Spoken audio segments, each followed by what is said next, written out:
नमस्कार दोस्तों, आप देखना शुरू कर चुके हैं प्राइम लॉस। हमारा आज का डिस्कशन का टॉपिक है the constitution 42nd amendment act 1976 part 2। इस वीडियो को देखने से पहले आप the constitution 42nd amendment act 1976 का पार्ट 1 जरूर देखें, जिसमें हमने यह डिस्कस किया था कि 42nd amendment act 1976 national emergency के दौरान लाया गया और किस प्रकार से ओपोजिशंस के लीडर्स को जेल में बंद करके पास करवाया गया।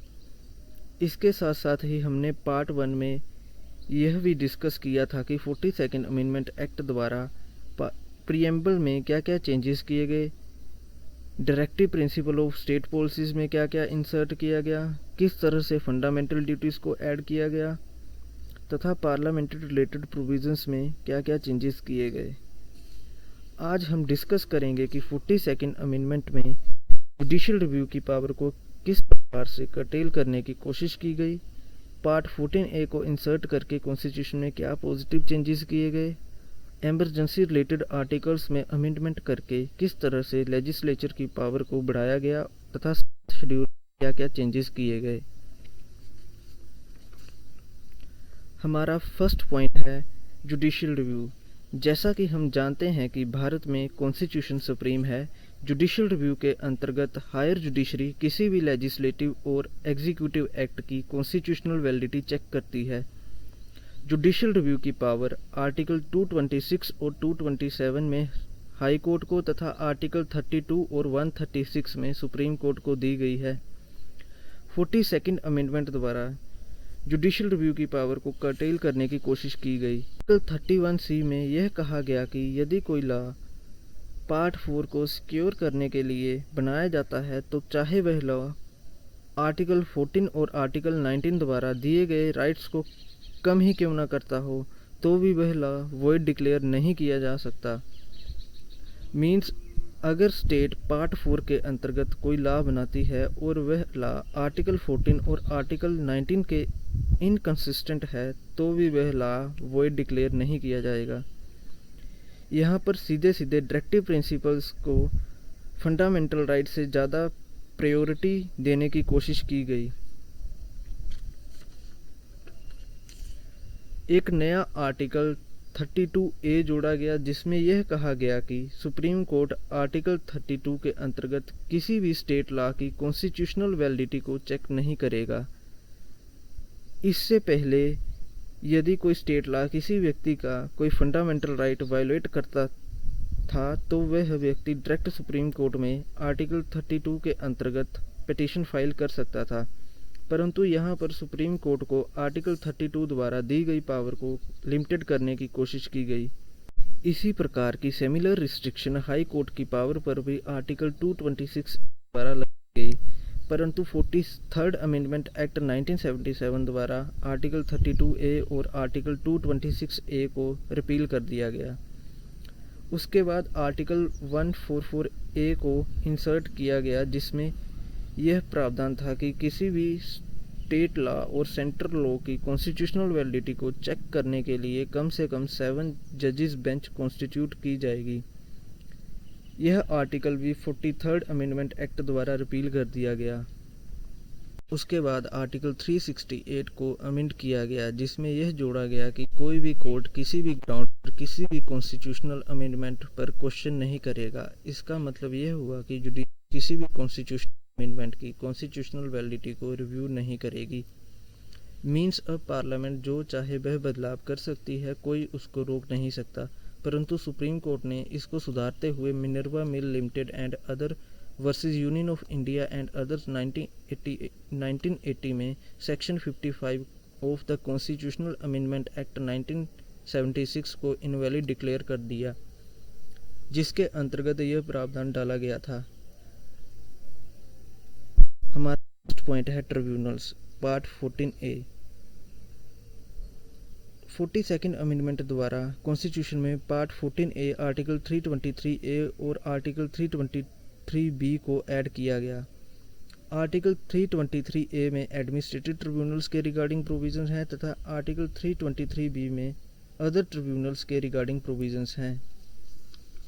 हाई कोर्ट में बढ़ते हुए पेंडिंग केसेस को ध्यान में रखते हुए ही ट्रिब्यूनल्स बनाए गए तथा ट्रिब्यूनल्स का मेन ऑब्जेक्टिव होता है स्पीडी जस्टिस प्रोवाइड करवाना।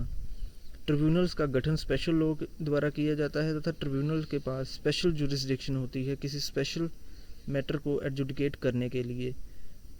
इसमें हम एक केस लॉ भी देख लेते हैं, SP Sampath Kumar versus union of India. इस केस की साइटेशन है AIR 1987 सुप्रीम कोर्ट 386।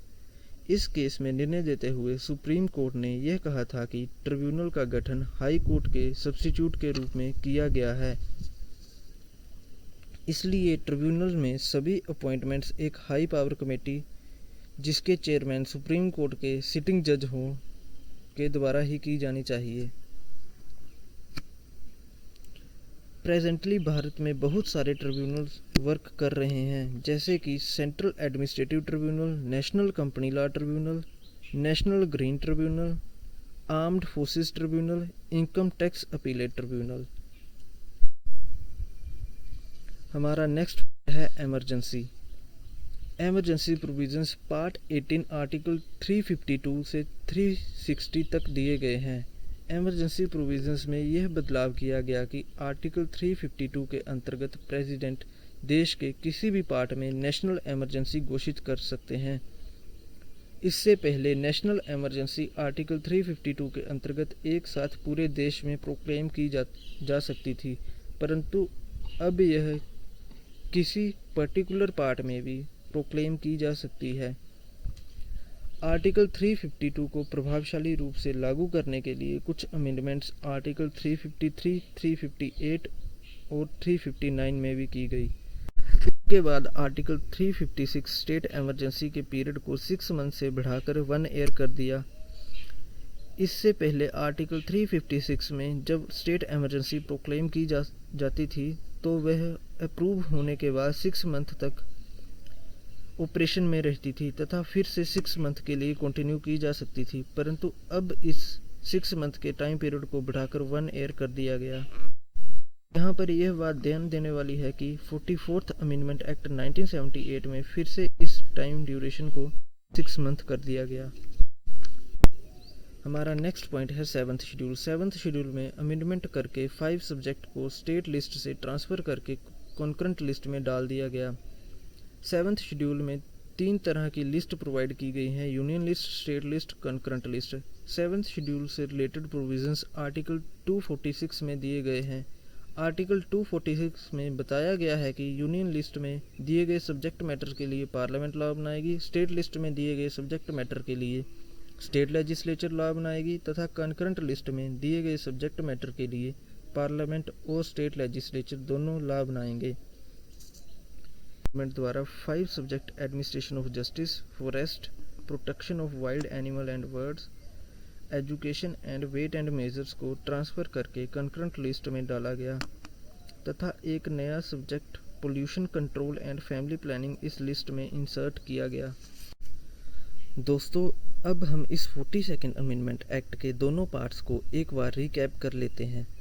पार्ट 1 में हमने डिस्कस किया कि 42nd अमेंडमेंट एक्ट द्वारा प्रीएम्बल में सोशलिस्ट, सेकुलर और इंटीग्रिटी वर्ड को जोड़ा गया।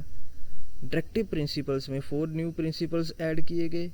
पार्ट 4A में आर्टिकल 51A फंडामेंटल ड्यूटीज़ को जोड़ा गया।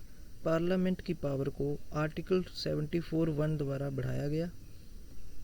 उसके बाद हमने पार्ट 2 में डिस्कस किया कि कैसे आर्टिकल 31C और 368 को अमेंड करके और आर्टिकल 32A और 144A को इंसर्ट करके जुडिशरी की पावर को कर्टेल किया गया। पार्ट 14A को जोड़ा गया। एमरजेंसी रिगार्डिंग प्रोविजंस में अमेंडमेंट करके स्टेट एमरजेंसी के ड्यूरेशन को 6 मंथ से बढ़ाकर 1 ईयर किया गया तथा 7th शेड्यूल में कॉन्करेंट लिस्ट में 6 सब्जेक्ट को इंसर्ट करके पार्लियामेंट की लॉ मेकिंग पावर को बढ़ाया गया। इन दोनों वीडियोज़ में कुछ कंसेप्ट ऐसे भी हैं जो शायद एक क्लास स्टूडेंट को तो आसानी से समझ आ जाएं, परंतु दूसरे सब्जेक्ट के स्टूडेंट्स के लिए शायद थोड़े टफ होंगे। तो मैं यह एडवाइस करूंगा कि आप इन दोनों वीडियोज़ को फिर से ध्यान से देखें। अगर वीडियो पसंद आए तो लाइक, शेयर एंड सब्सक्राइब करना ना भूलें। Thank you for watching.